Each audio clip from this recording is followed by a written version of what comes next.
Today, we're going to look at another segment from John Oliver. Today, I will not be doing a rebuttal because last time, in fact, this happened a few times when reacting to John Oliver, my video gets claimed because, when you do rebuttal reaction videos, you're kind of loose. You're taking liberties with intellectual property, which is fine. They can claim it. I'm taking liberties, but I'm going to have to just describe what he said in the video, and you guys will have to watch it for yourself. Another thing is that I wrote this segment last night, yesterday, and then I woke up this morning, and then I saw that my friend, Sean the Actual Justice Warrior, also did his own video on John Oliver's Rent segment, and he did a really good job. He went into a lot of detail, great detail on stuff that I'm not going to cover. He covered a lot of bases that I'm not going to cover. So if you want more on this topic, I highly recommend going to check out Actual Justice Warrior's video on this topic. But one thing about John Oliver, so he did a whole segment on rent and how rent prices keep going through the roof here in the United States. And I noticed toward the end of the video, John Oliver, he declared housing a human right. He declared housing a human right, which I thought was a good reminder that when it comes to this stuff, when it comes to the debate about capitalism versus socialism, it is not fundamentally about economics. It's ultimately about morality. When you declare stuff like housing a human right, you are making a moral statement. And just think about how silly this notion is. Oh, what? We can just declare material things human rights? Yeah, that will make material goods like housing magically plentiful for everyone. It will just magically make supply of housing appear out of nowhere. Of course, we know that's not how this works. When the government declares material goods a human right, it essentially imposes a duty on certain people, if not everyone in society, to produce such material goods like housing. When you declare stuff a human right, it is society treating its own people as slaves and servants, which is why this idea is both evil and dumb. And when we talk about rights, it's important to know what rights are. Rights are a right to action, the freedom to take the actions necessary to produce and or trade for the material goods necessary for your own living and thriving. If society starts granting rights to certain rewards, then there can't be any freedom in the country because people would not have the right to act, at least until they're done meeting certain quotas issued by the state. What does that sound like? No offense, but it sounds like some fucking commie gobbledygook. Not to mention whenever the government does stuff like this, as Actual Justice Warrior goes into great detail in his video, and we're going to talk about today, it ends up having the opposite effect of its desired goal. And at worst, you can, when you start to get in the business of declaring stuff a human right, you're already on the road to statism. But even here in America, when politicians start doing this, we see a lot of insanity. And this is something that I noticed in Michael Schellenberger's book, San Francisco. Read a book, read a book, read a motherfucking book. Read a book, read a book, read a motherfucking book. You can see it right here. Michael Schellenberger quotes someone saying, well, first off, he talks a lot in this book about how big cities in California have tried to solve the homelessness crisis, largely through government intervention tactics like expanding welfare and assistance to the homeless. Partly on this notion that, housing is a human right. How is that working out in San Francisco? Here's a quote. It says, pertaining more to, declaring stuff a human right. Here's some of the insanity we see. We see a quote, "I've lost friends. One of my closest friends is attacking me for pushing for housing that costs $11,000 instead of $527,000 per person. He cannot get that we cannot provide a $527,000 to $700,000 apartment for each person on the streets. I've been in planning meetings where people said everybody deserves a granite countertop.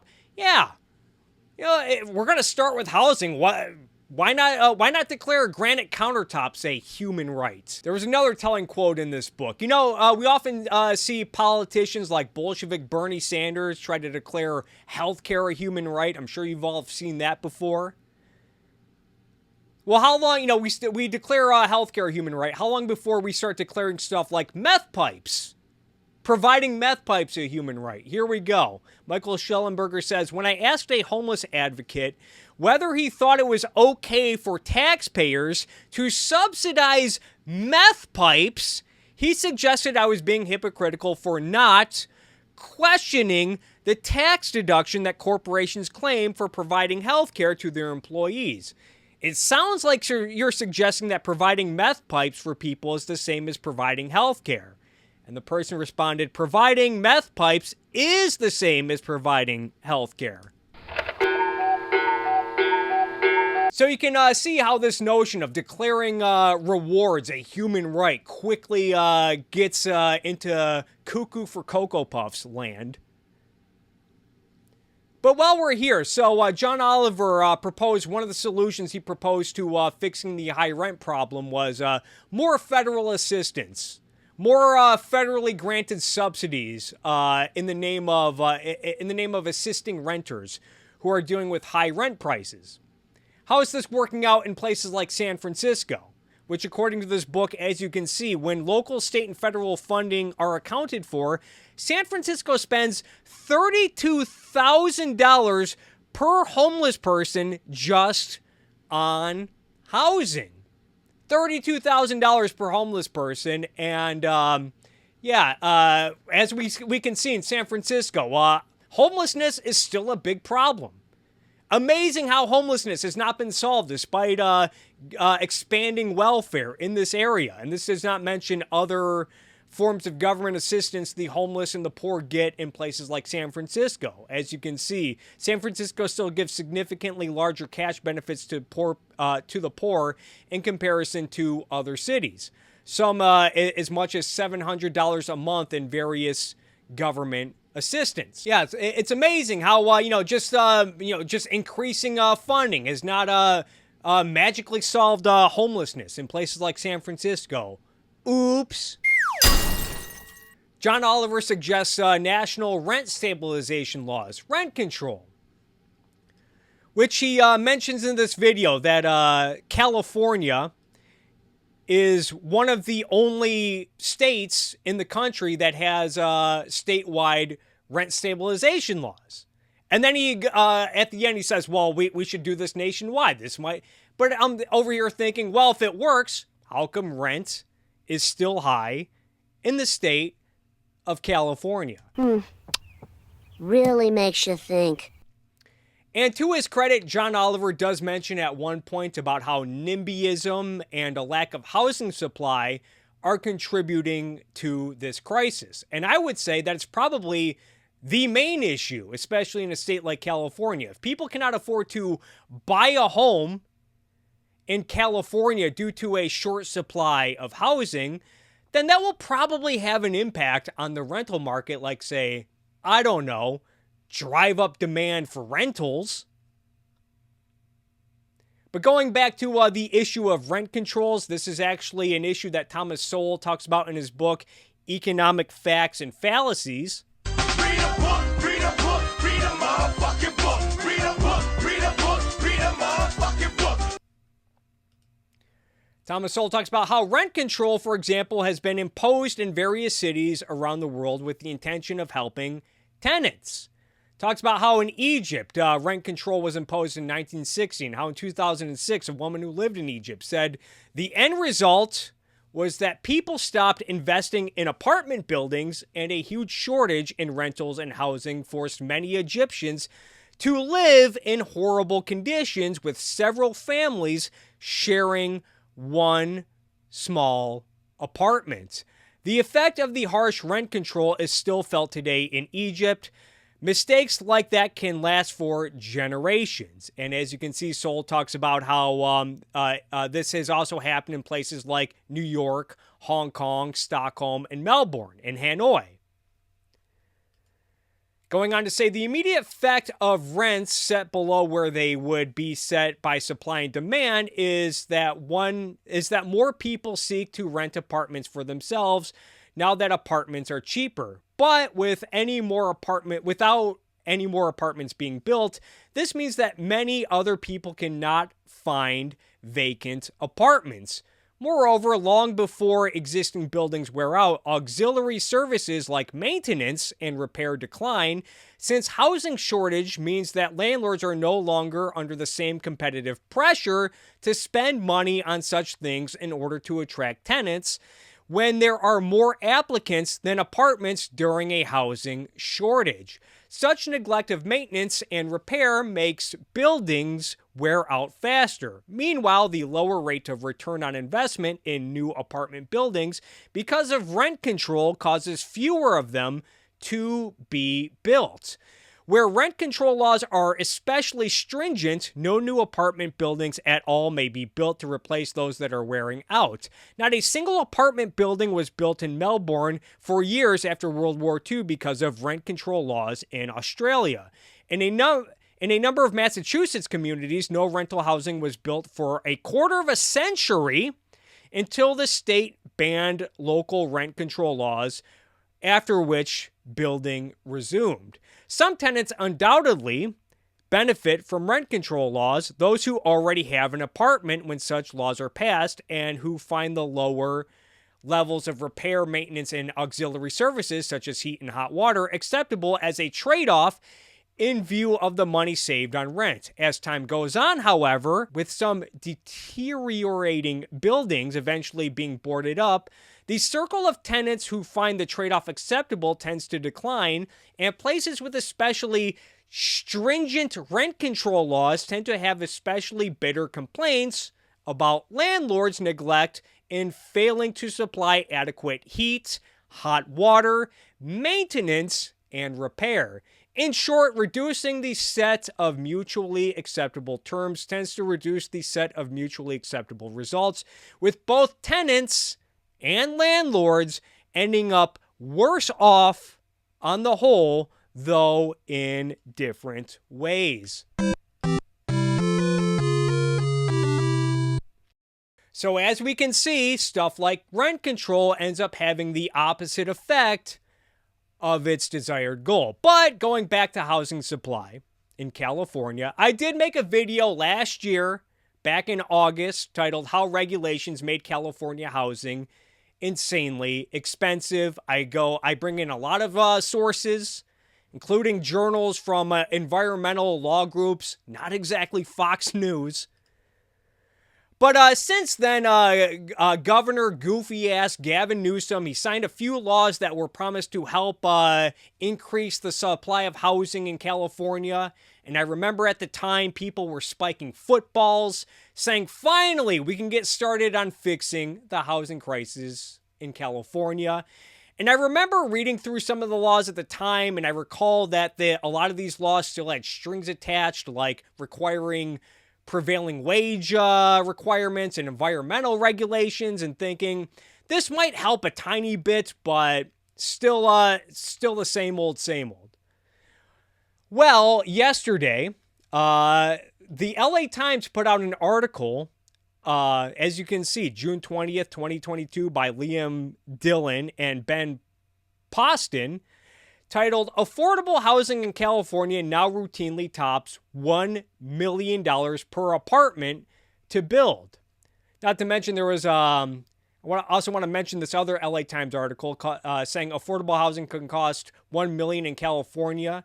Coronavirus can make it worse. This was published in June of 2020. But even then, it said California leads the nation in the cost of building government-subsidized apartment complexes for low-income residents. A Times analysis of the data found that apartments cost an average of about $500,000. In the last decade, the price tag has grown 26% after adjusting for inflation. But that was in 2020. How are Gavin Newsom's new laws? Are they helping this crisis?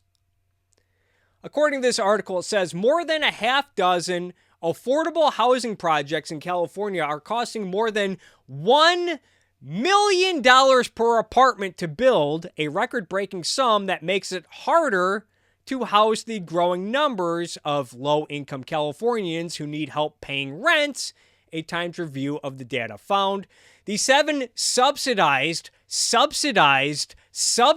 housing developments in Northern California received state funding within the last 2 years and are under construction or close to breaking ground. When completed, they will provide homes for more than 600 families.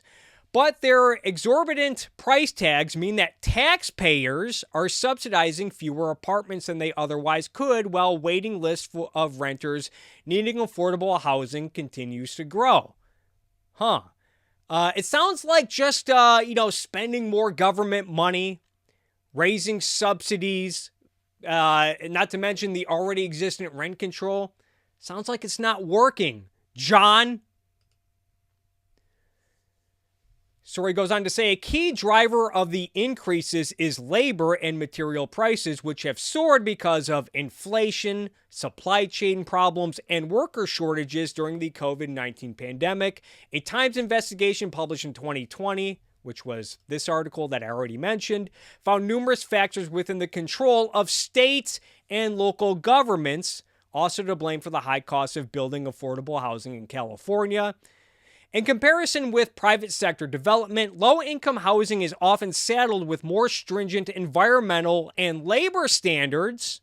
Affordable housing projects also frequently face high parking requirements, lengthy local approval processes, and a Byzantine bureaucracy to secure financing. Despite promises by Governor Newsom and the state officials to rein in costs, they have not made comprehensive changes to address the factors cited by the Times, whose findings are similar to those of auditors and academic researchers in recent years. We have not seen any relief on any of those costs, said Elizabeth Kneebone, research director at UC Berkeley's Turner Center for Housing Innovation, which published one of the reports. We've only seen more challenges piling on top of each other. There's been nothing to bend the curve. It just rises further upward. To support housing for low-income residents, federal, state, and local governments provide direct financing and tax credits, which reduce what banks and other large investors owe the IRS and the state treasury if they help pay for housing projects. The funding requires developers to cap what tenants pay in rent. One of the 7 projects at the issue, a rehabilitation of an 84-unit public housing complex in San Francisco's Hayes Valley neighborhood, will offer 2, 3, and 4-bedroom apartments for between $1,200 and $2,800 a month. The amounts are far below market rates in San Francisco, where the median rent for a 2-bedroom apartment is roughly $2,600 a month, according to a real estate firm apartment list. The Hayes Valley apartments are only available to families earning less than 60% of the region's median income. The project, which is a partnership between the city of San Francisco and the St. Louis for-profit developer McCormick Baron Salazar, costs $91.7 million, which translates to almost $1.1 million per apartment. But I guess the solution is just expanding federal subsidies to assist renters. Previously, the Times identified one other, much smaller proposed affordable housing development in California that eclipsed $1 million per apartment to build. But that project, which called for the construction of 10 units for low-income families in Solana Beach along the San Diego coast, collapsed in 2022 because it grew too expensive. And as you can see in this chart, affordable housing projects that top $1 million per apartment, you can see this is all over California. Oakland, San Jose, San Francisco. Story goes on to say many of the factors contributing to the high cost of the project, known as Roosevelt Park, were identified in the Times in 2020. The complex has a 2-level underground parking garage and the highest level environmental certification by the U.S. Green Building Council, and developers will pay construction workers union-level wages. San Jose officials also wanted commercial space included in the project, which required more parking and a separate elevator. The project additionally struggled to get financing through the state's affordable housing system and is relying on 6 government funding sources to pay for its construction, saying that the Times Center study on the cost to build low-income housing found that projects paying union-level wages to construction workers could cost $50,000 more per apartment, and those built to stricter environmental standards cost $17,000 more per apartment than those that are not. The study examined developments state-funded between 2008 and 2019.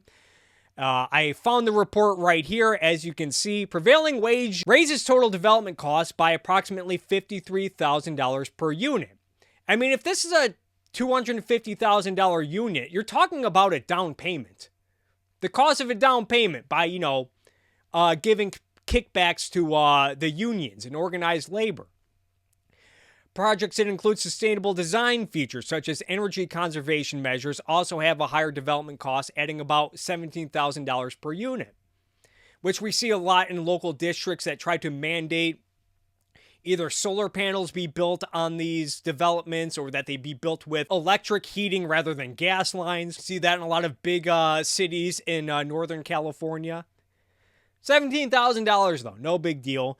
Projects that report paying local development fees are also more expensive per unit, even after controlling for other characteristics. Can add about $16,600 per unit. So what are we at now? So $53,000, another $17,000. That's $70,000 plus another $16,000. Talking about what? $86,000 in added development costs.